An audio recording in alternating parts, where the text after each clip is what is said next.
So this has to be one of the most difficult topics of discussion to condense into a short talk, and hopefully in the nearby future we can sub-categorize some of its featured components and discuss them even further.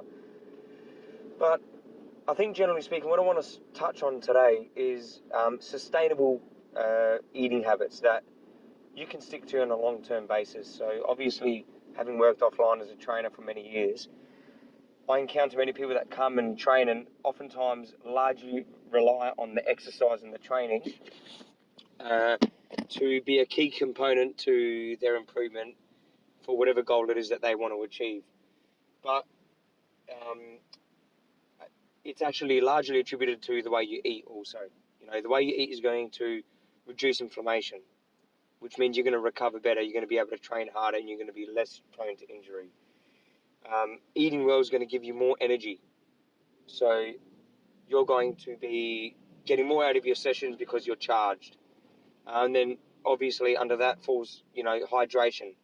Probably the absolutely first and foremost component of healthy eating that we look at. Before, what are you putting in your body as far as food goes? Are you hydrated? Because if you're not hydrated, then the eating habits may be the least of your problems. So hydration and the retention of water and H2O. So oftentimes when people are training, or they go through phases of training, they get really motivated and they want to stick to a really hard diet plan or eating habits that are, realistically very unsustainable and not something that they can stick to on a long term. The key to a healthy lifestyle and being able to optimize your training on a long term so that you can train hard regularly,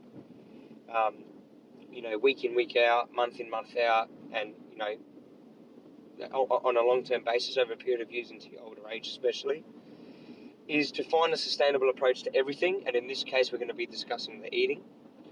So if you go too hard too fast when it comes to eating habits, you're going to drop off the wagon really easily.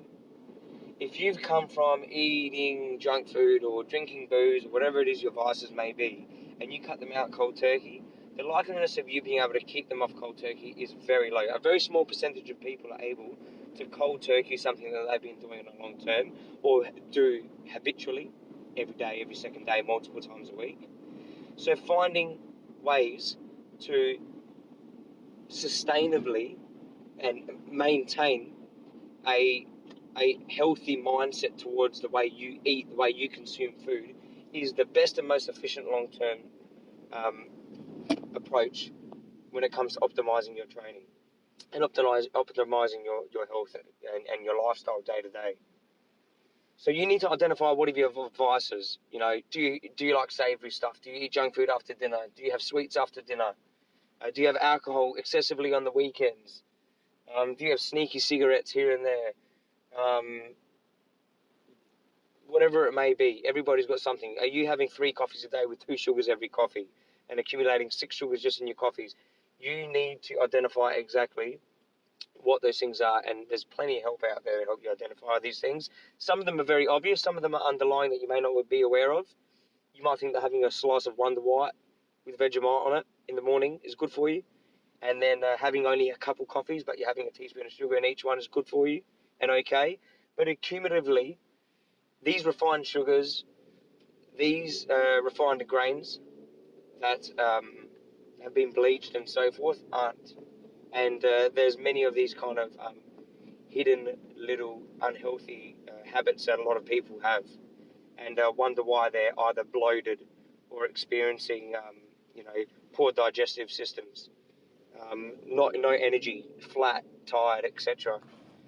If you want to go the extra mile, one of the best things that I've done was to go and get your blood scan, and it informs you as to what your intolerances are. So, for example, I have a high intolerance towards many refined grains, so particularly wheat, and also cow's milk, and and also a little bit of irritation when I have other kind of milks, goats, etc. So what I did was I just limited them as much as I possibly could. Mind you, I was having sandwiches throughout the week, thinking brown bread was okay, healthy cereals throughout the week, maybe a biscuit with a coffee a couple of times a week, and then on the weekend I might have had a beer or 2. But cumulatively, you can see how much wheat I was having, how much refined grain. Likewise with the dairy.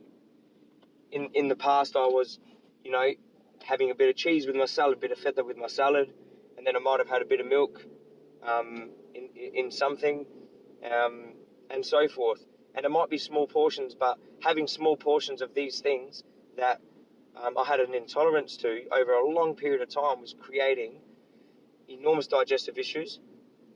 It was causing me to have different kind of, it's difficult to explain, but I was having kind of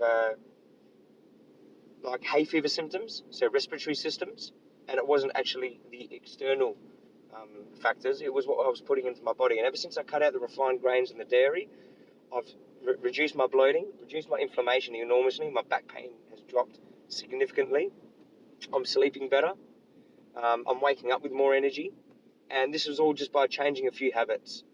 So you need to optimize your health and your training and your recovery, etc., by identifying what habits can you implement into your day-to-day life that are going to push the needle. What things can you do sustainably over a long term, essentially for the rest of your life, that isn't going to affect your mental health enormously, isn't going to affect your social life too much, and is something in which you don't feel like you're missing out too much on, because all you've done is change a few minor things that have made massive impacts on your life.